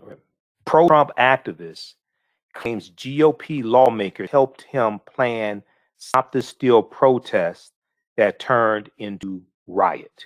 This is from January 13th, 21, Rawry.com. And he's in hiding right now. I wonder why he's in hiding. Where's he hiding from? This is the genius right here. Right-wing activist Ali Alexander. One of the organizers of last week's Stop the Steal protest, which spilled over to a violent assault on the U.S. Capitol, claims 3 Republican congressmen helped plan the whole thing. 3 Republican congressmen helped plan the whole thing. This is claiming. Right-wing activist Ali Alexander said he and the GOP leaders, whom he identified, Representatives Andy Biggs, Republican of Arizona, Rep. Mo Brooks, Republican of Alabama, and Representative Paul A. Gosar, Republican of Arizona, planned the protests as a means to put pressure on Congress to reject the certification of Joe Biden's election. This was reported in the Washington Post. Quote, we schemed of putting some pressure on Congress while they were voting, end quote, Ali said in the that has since been deleted. Quote, we hoped to change hearts and the minds of Republicans who were in that body hearing out roar outside, end quote. Now, but here's player.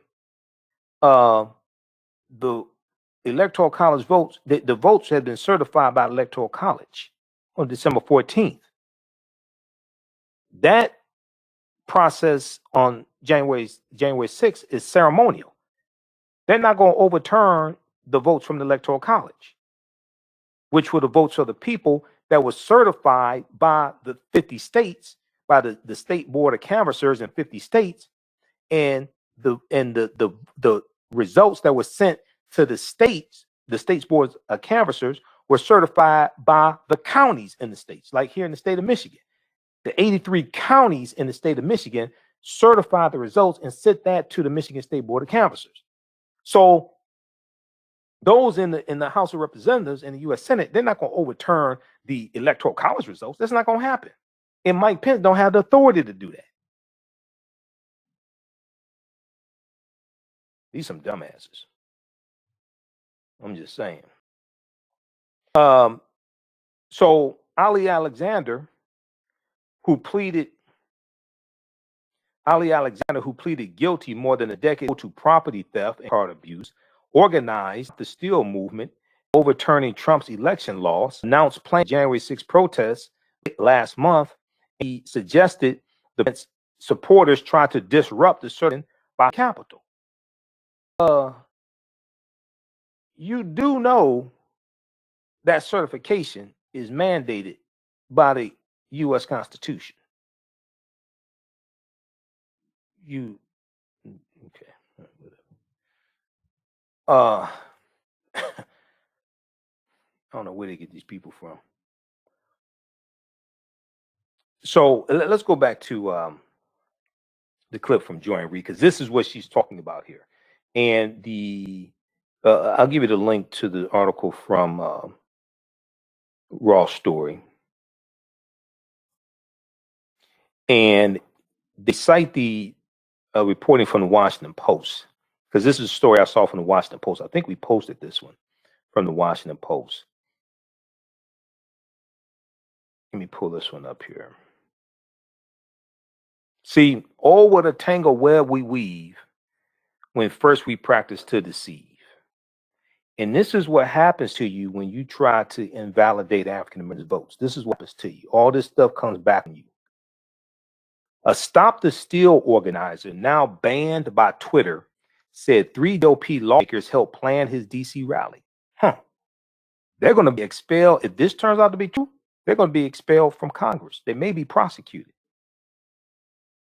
This is from January 13th, 2021. So check this out also from the Washington Post. They're all going to be telling on each other. When all is said and done, they're all going to be telling on each other. All right, let's go back to this clip here from Joy Reid. She has a hell of a show. Biggs and Brooks were among a dozen Trump loyalists at a December 21st meeting with Trump at the White House, where they strategized over a last-ditch effort to overturn the election results. And joining me now is Congresswoman Pramila Jayapal of Washington State, a member of the Judiciary Committee. And Congresswoman, first, thank you for being here. Before I ask you about this bombshell potential development in the attempted coup at the Capitol, I have to first ask you how you're feeling, because I know that you are recovering from COVID. Thank you, Joy. I am okay. I cycle in and out of my symptoms, fever, chills, headache. It sort of moved up into my head today. And I'm sorry to say that these Republicans have not only given me COVID by not wearing their masks, but they've also given it to my husband now, who just tested positive. So this is the world we live in. But I'll get through this. I know I will. And I appreciate everyone's good wishes. That is just one of the many sickening developments. We know that Congresswoman Ayanna Pressley put out a press release as well regarding her husband. And it is monstrous, I'll just put it that way, that members of the United States Congress and the United States Senate would sicken other members and not think twice about it. It's disgusting. But let's go on to this other. Americans every day, 3,200 Americans every day are dying of COVID. Just yes, the tragedy across the country. Yes. And these Republicans are not showing exactly what we need to do to prevent this spread of this virus. Well, absolutely. I mean, I think those are two ways in which, in a sense, members of the Senate and the House might have been attacked by their own members, right? You have now, in addition to the fact that we now believe that some Republicans were sickening other members and other members of the Senate, you have this Ali Alexander character saying that he had assistance from House members. We have these tours that are going through the Capitol. We have it seems to me that it is not coincidental. You do have Clyburn, Representative Clyburn, Leader Clyburn, saying he's trying to still figure out how some of these attackers knew where his sort of private office was. Are you worried that the attackers might have gotten help from members of Congress? Yes, I think the stories that are coming out are damning. Frankly, I said this the day of the attack because it's inconceivable to me that such an attack could happen so quickly. It was planned. Remember, there were the bombs that were planted at the DNC and the RNC that happened to be timed in such a way that people were pulled off. Some of the Capitol Police were pulled off of the Capitol to go and investigate those bombs. And of course, we had none of the things we should have had to prevent the insurrectionists from getting into the Capitol. So I believe that this was very planned and everybody knew where they were going, what they were doing. And these reports of Republican members of Congress who were working with the leaders of the insurrection and the riots were proud of it. They were talking about it even the day of. So I just think this is a very difficult time with people that we cannot trust within Congress. Okay. All right. So that was from the readout with Joanne Reed. That was from January 13th, 2021. The name of that clip, House Democrats Demand Answers on Suspicious Capitol Tours Prior to Deadly Insurrection. Okay, check that out from the readout. I want to go to this clip here also. This is only about a minute.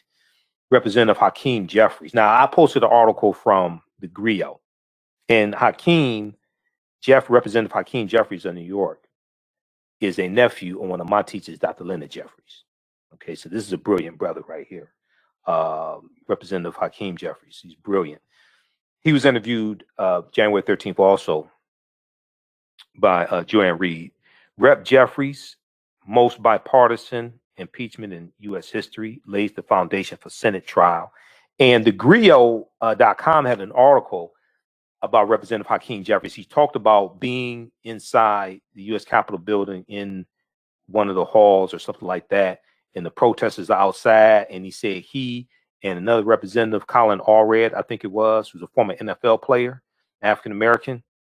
He said they were taking off their ties, taking off their suits. They said if they had to fight the protesters coming in to do the harm, he said, it's going to be what's going to be. He said, if that's what's going to happen, that's what's going to happen. He said they were ready to fight. Okay. Let me go to this clip here.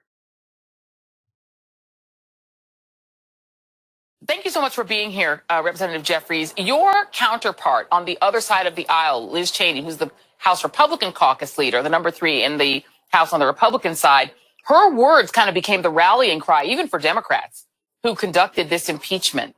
Do you think that signals that there might be a chance that when this case goes to trial in the Senate, even though Trump will already be gone, that perhaps he might be convicted?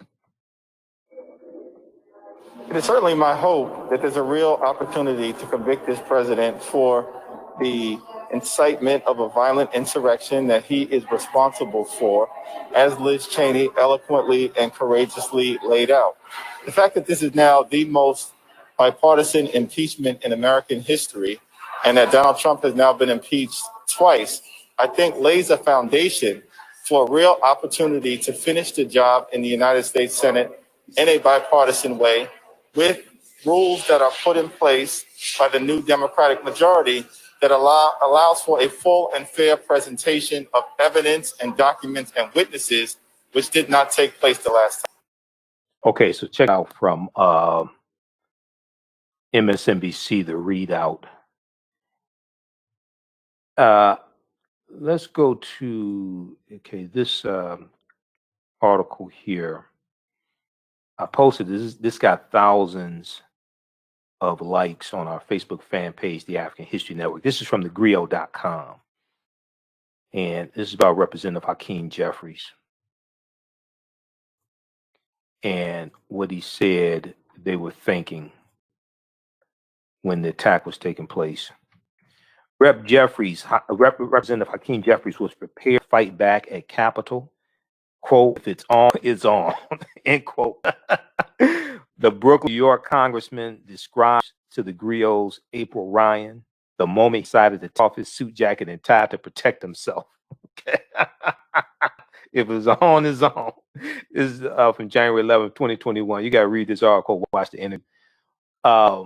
Several stories are rising debris and carnage last week. Let's see here. Another one is another one of those stories is from Brooklyn, New York native U.S. Congressman Hakeem Jeffries. He and several others around him in the House chamber were prepared to physically fight back if they were met with the fury of the domestic terrorists. At the time, those in the House chambers could hear the crowd and understood the Senate chambers had been breached.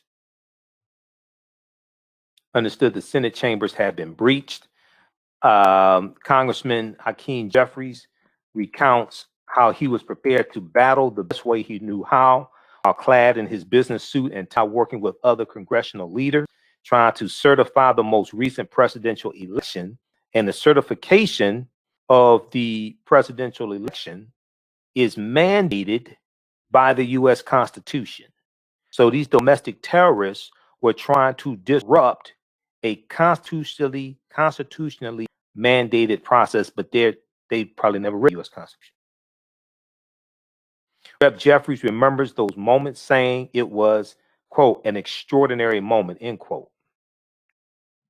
He said, we could tell that there was some commotion and movement within the chamber, and we were in the midst of the so-called objections to Arizona and its electoral votes going to Joe Biden. Because Arizona is at the very top of the alphabet, it's one of the first swing states that they objected to that Biden won. Now, Representative described the moments leading up to the very dangerous threat potentially coming their way in the House chambers. He said, and in the midst of that debate, the speaker was expeditiously removed by the security officials. This is Representative Hakeem Jeffries.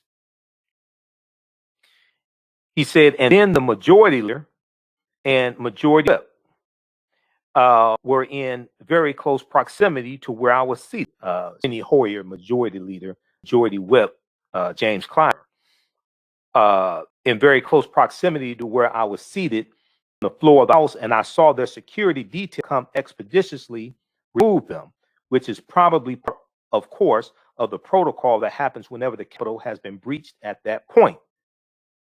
He went on to say there was an announcement, I believe, by the sergeant at arms, who said there are protesters endeavoring to penetrate the building, suggesting that we think we have under control, but be prepared and ready.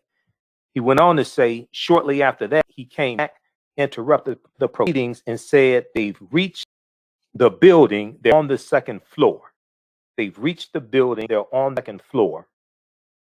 They may be close to Statutory Hall, which is, several feet removed from the House chamber.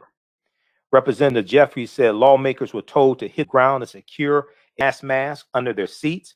The Congressman admits, quote, that first time in my 8 years in the United States Congress that I've ever been told to secure a gas mask, end quote. The New York Congressman and some others compelled to stand up and fight back. Representative Colin Allred, another African-American member of the House of Representatives, prepared themselves for the worst case scenario. This is Colin Allred also here. That picture's from January 2019. That's Colin Allred next to Representative Hakeem Jeffries. Representative Jeffries said, Allred is a former civil rights leader who worked for the Obama administration. Before that was linebacker for the Tennessee Titans, played in the NFL for 5 years, and before that grew up on our side of the tracks. So Colin was sitting behind me while I was in a situation because Colin had my back. He said, if they reach, he said, Representative Hakeem Jeffries said that Colin Allred to him, if it's this chamber, I'm not hiding. The congressmen in that area of the chambers started off their jackets. Quote, I took my jacket off, my tie, because I said, you know what, if it's on, it's on.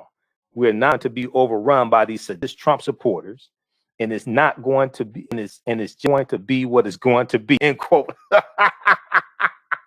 Hakeem Jeffries recalled.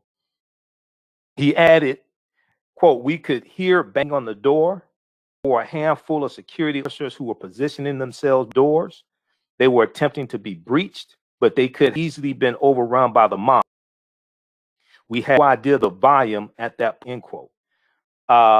so Representative Jeffrey said in business and intended to fight for his life, and that of the other barricaded in the House chambers, saying, "Oh, I'll put it like this: I knew that if I had better, I knew that I had a better shot if I took my spit jacket off, and whatever might have gone down."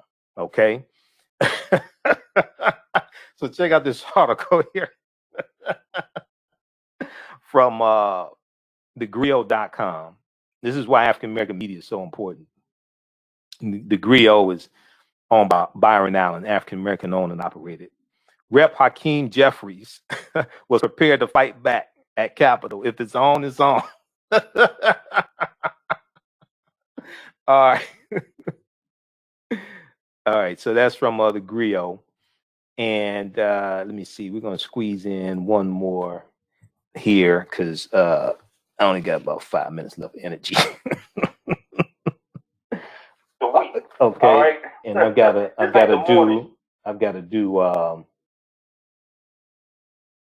do 2 shows tomorrow. And I had to do 2 hours on Roland's show and then an hour and a half or 2 hours on my show. Let's see here. What was the last story I wanted to, let me see. All this other stuff we're going to get to tomorrow night. Let's go to this next story here. Flint, Michigan, we'll just touch on that for a minute. We'll talk about more dealing with Flint, Michigan on Friday, probably. Dozens of FBI terrorists watch list in D.C. on day of riots. Dozens on FBI terrorist watch list in D.C. on day of riots. So there was this big story from Washington Post today. And the name of that story, dozens of people on FBI terrorist watch list came to D.C. the day of Capitol riot. And they talked about this on MSNBC. And we're going to go to that clip. Let me pull that up, cue that up here. This was another article that I posted today from the Washington Post. And I read articles from the Washington Post and New York Times every day.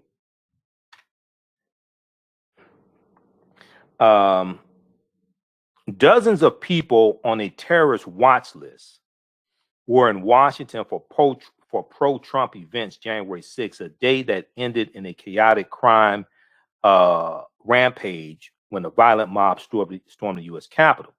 The majority of the watch list, the majority of the watch listed individuals in Washington that day are suspected white supremacists whose past conduct so alarmed investigators that their names had been previously entered into the National Terrorist Screening Database, or TSDB, the National Terrorist Screening Database, a massive set of names flagged as potential security risks.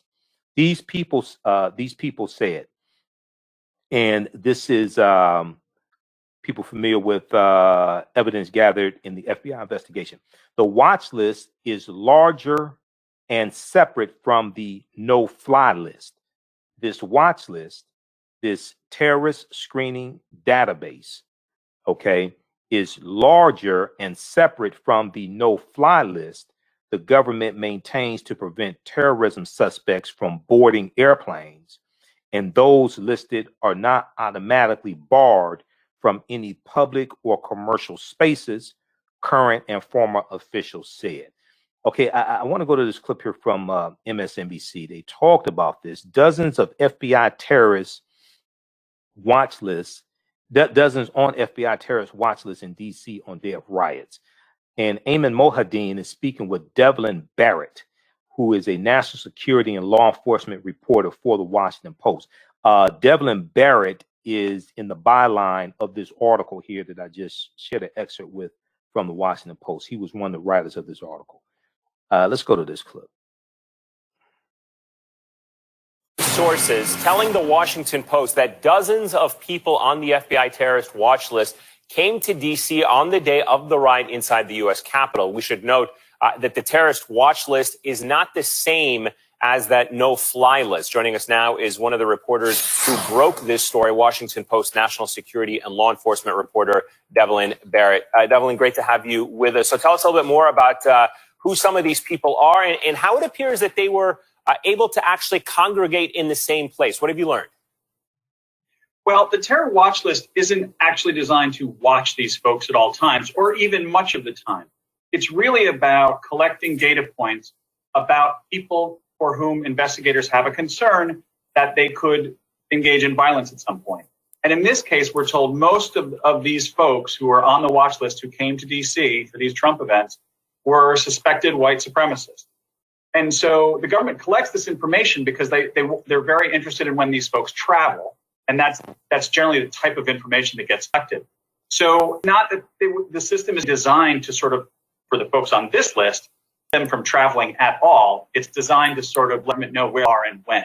So it worked in that sense, but they didn't act particularly aggressively at information. Yes, I was just going to ask you a little bit about, which is if they are on this terror list and they also have a separate no-fly list, there, if you look at event, is there any part in the middle where some of these individuals from your report, you learned if they traveled through, let's say, flying, where potentially been identified, or did they drive into D.C.?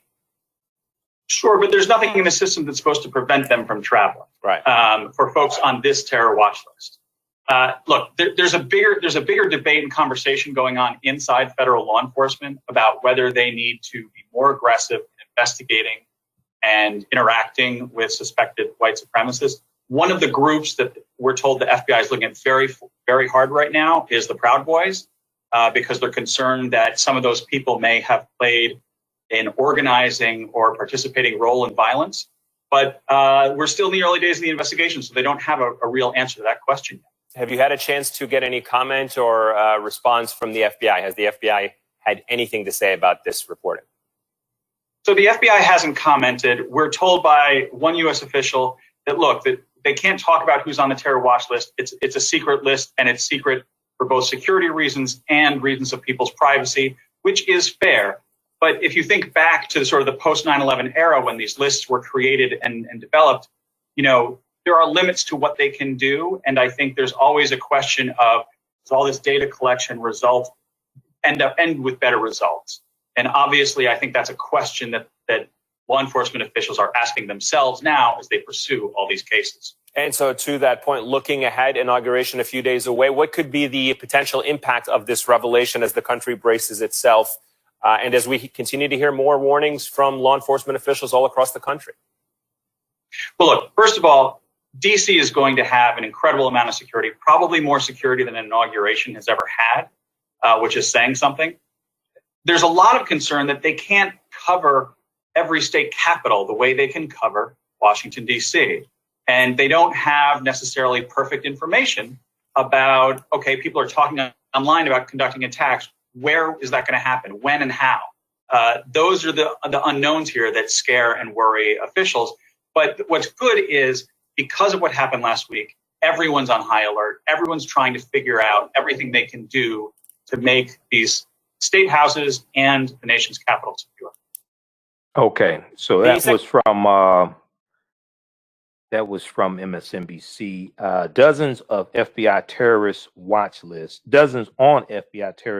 lists in DC on day of riots. Okay.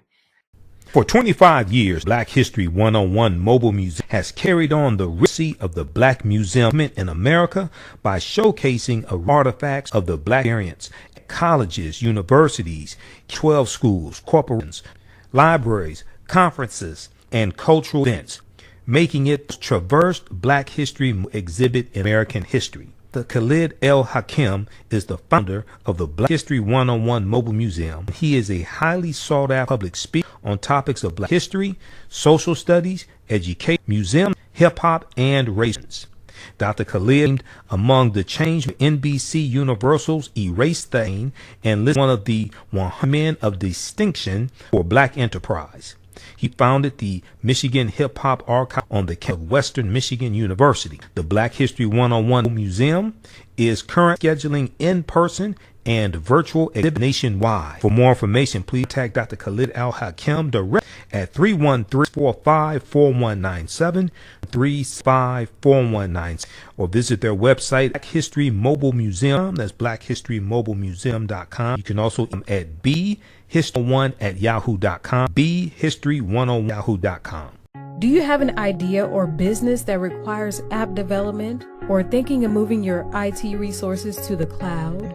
We have post-paid and profit-sharing plans for unique ideas or profitable businesses. Who can take advantage of this unique program? Entrepreneurs with unique ideas, startups, small to medium businesses. Contact us 267-209-0352. Visit nomadicsystems.net, nomadicsystems.net today.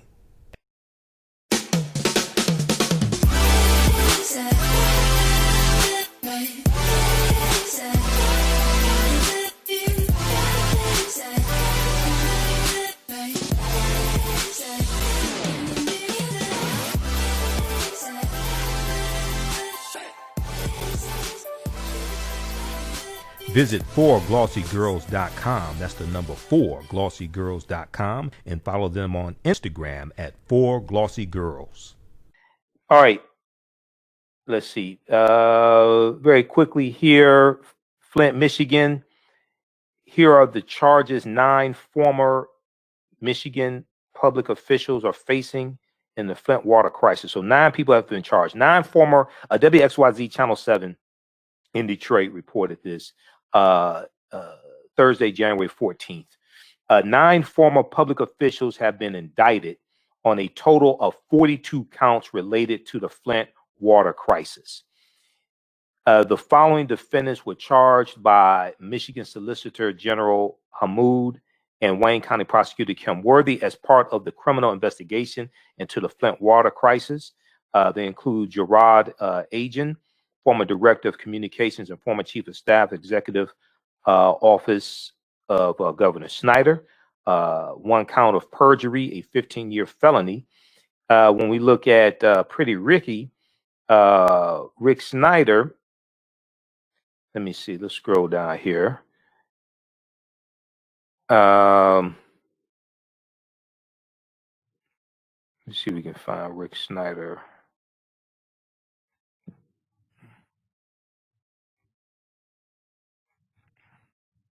Just see.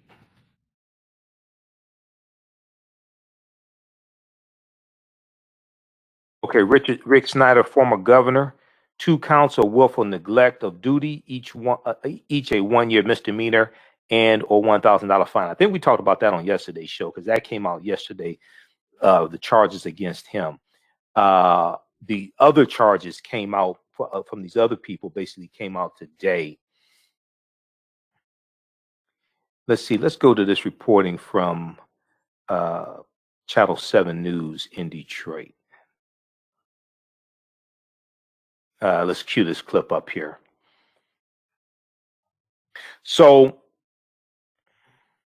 this is a step in the right direction. Darrell Early, former City of Flint emergency manager, 3 counts of misconduct in office, each a 5-year felony and a $10,000 fine. Darnell Early.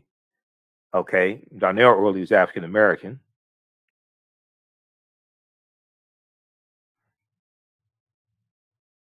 We begin tonight with exclusive video of former Governor Rick Snyder on the other side of the law. He's one of 9 former state and city officials just indicted in the Flint Water Crisis, each one facing a collection of these felony charges that could carry jail time and significant fines. So where does the former governor's case go from here? 7 Action News reporter Jim Kirchner explains. Former governor's life changed dramatically when he walked into this jail facing these 2 criminal charges. There are no velvet ropes in our criminal justice system. Nobody, no matter how powerful or well-connected, is above accountability when they commit a crime. Take a look at surveillance video of the former governor going through the process like anyone else busted for a crime, fingerprinted, and his mugshot taken. This multimillionaire non-politician came out of nowhere with law and accounting degrees 10 years ago to run for governor with the slogan that sold. It's time for a nerd. The water crisis happened in Snyder's second term with lead poisoning and Legionnaires' deaths from a switch in the water supply to the Flint River, while under Snyder's state financial takeover of Flint. But unlike his aides who are charged with serious felonies, perjury, extortion, involuntary manslaughter, Snyder is charged with 2 misdemeanors, willful neglect of duty, up to a year in jail and a $1,000 fine. Snyder could avoid the dirty laundry playing out in court, plead guilty, or take a plea deal with prosecutors. Snyder walking out today not commenting. The special prosecutor telling me it's too early to talk strategy. Okay, Jim, I think you know me well enough to know by now that it doesn't matter how high profile you are, how much money you have, what your ethnicity is, or any other process. These cases are charged just like any others that are charged out of my office are charged whether we can prove the cases beyond a reasonable doubt. You know, as an elected official myself and anybody who serves the people, that we can never forget the rules still apply. Former governor is back in court up here in Flint on January the 19th on this case.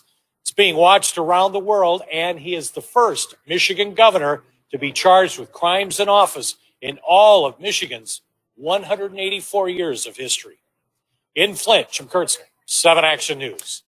Okay, so that was the woman you heard talking. That was Wayne County Prosecutor Kim Worthy talking about the case and saying we only bring, charges if we think we can, prove the case or what have you. All right, check this out from WXYZ.com, Channel 7 News here in Detroit. Here are the charges 9 former Michigan public officials are facing in the Flint water crisis. Okay. So we'll see. But yeah, I'm glad they're bringing these charges. And what happened was the new attorney general we have, Dana Nessel, who was voted into office in 2018, those 2018 midterm elections, she inherited the case from the previous attorney general. She saw numerous problems with the case and evidence. So she scrapped the case, started from ground zero, started the case all over, started the investigation all over, dropped the charges against previous people who have been charged to build the case from the ground up. And this is the result of it. All right. Very quickly, birthday celebrations. Carl Weathers, Action Jackson, and Apollo Creed. Carl Weathers turned 73 today, January 4. He was born January 14th, 1948. Actor and former professional American football player. Several of his best-known roles are Apollo Creed in the Rocky films, Action Jackson, and also George Dillon in the movie Predator. Okay. Then we have, as a football player, Carl Weathers played from 1970 to 1971 for the Oakland Raiders in the NFL, and from 1971 to 1973 for the BC Lions of the Canadian Football League. That's information courtesy of Soul TV. Also, one James Todd Smith, James Todd Smith, also known as LL Cool J. LL Cool J. Today's his birthday as well, so he's probably licking his lips somewhere.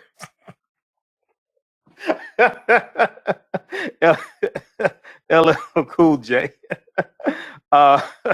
So he turns 53 years old. So I remember when LL came out when he was 16. I remember LL Cool J and Crush Groove, all this stuff, because he's 3 years older than me. I turned 50 this year. I'll be 50 June 7th, right? And when I first heard about LL Cool J, I think I was like 14, 15 years old. We never thought about rappers being like 50 years old.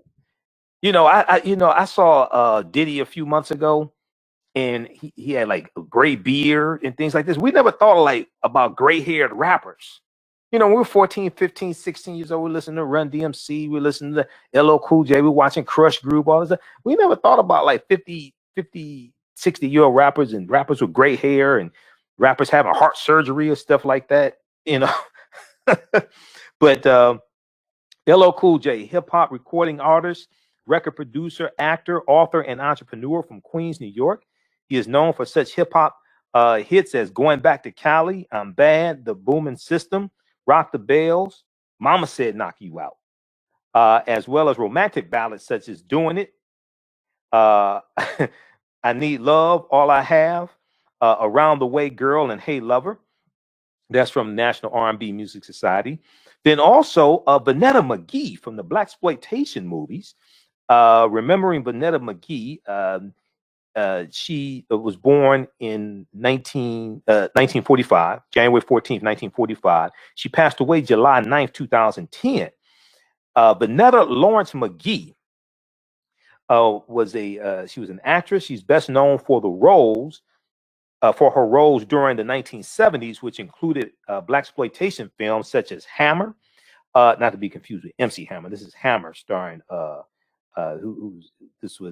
Hammer was that Fred Williamson or Jim Brown?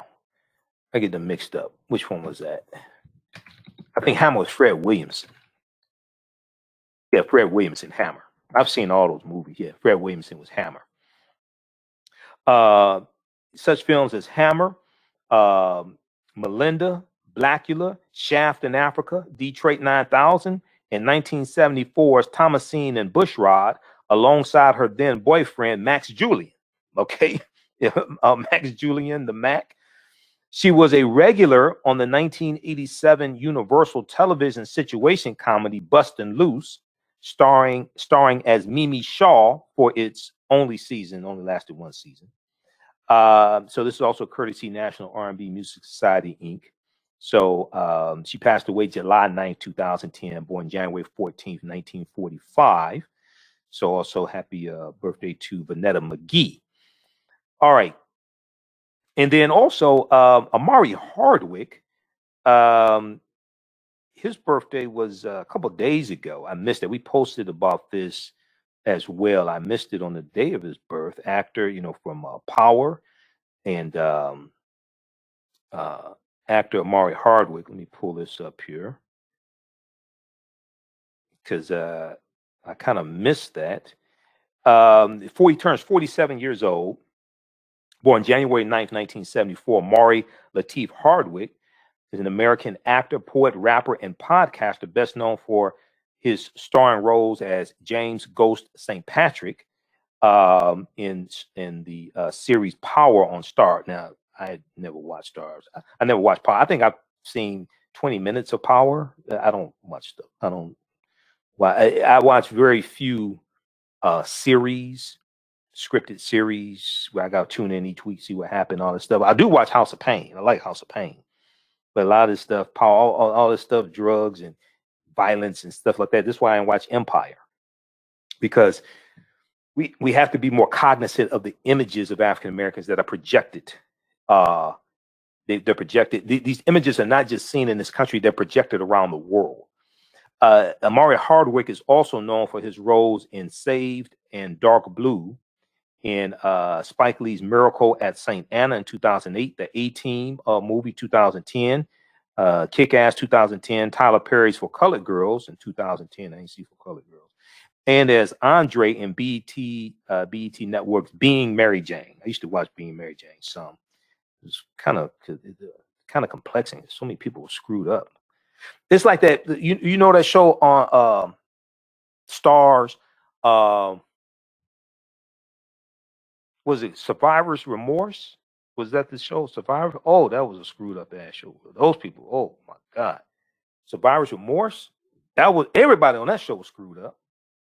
Tashina Arnold's character was gang raped when she was, 16 and had one of her children. I think that was when she had her daughter, who turned out to be a lesbian and didn't know who her daddy was and all this. What the hell is this? This is like a Tyler Perry movie gone bad. I mean, this is like a Tyler Perry movie on steroids. It's like every week. What is this? It's just a screwed up show. Oh my God. All right. That's enough reading for today. Hey, if you like this type of information, you can donate to the African History Network. $ TheAHN Show through Cash App. $ TheAHN Show through Cash App. And then also through PayPal. PayPal.me/TheAHNShow, PayPal.me/TheAHNShow, and at our website, AfricanHistoryNetwork.com. So this helps us keep broadcasting 6 days a week, doing the research, stay on the air, pay the bills, etc. Also, if you want to advertise with the African History Network, email us at customerservice@AfricanHistoryNetwork.com, customerservice@AfricanHistoryNetwork.com. And when your commercial airs when we do the rebroadcast of these shows, and we rebroadcast them usually throughout the day. And we create a 30-second and 60-second commercial for you, or you can send us one. And it'll re-air when we rebroadcast these shows on our social media platforms. And then also on the audio podcast of our shows. We're on 9 different audio podcast platforms. We're on iHeartRadio, Castbox, FM Player, TuneIn, iTunes. So people hear a commercial in the audio podcast of the shows as well. All right, I'll be on Roland Martin Unfiltered Friday. He's on 6 p.m. Eastern Standard Time. Follow Roland on his Facebook fan page, Roland Martin on Facebook, and Roland Martin on YouTube. I'm a panelist each Friday on Roland Martin Unfiltered, and then we'll be back here 11 p.m. Eastern Standard Time for the African History Network show. And then Sundays, we're on 9 p.m. to 11 p.m. Eastern Standard Time for, we're on 2 hours on Sundays. Remember, right now, it's correct wrong behavior. It's not over till we win. Wakanda forever. And we'll talk to you tomorrow night. Peace.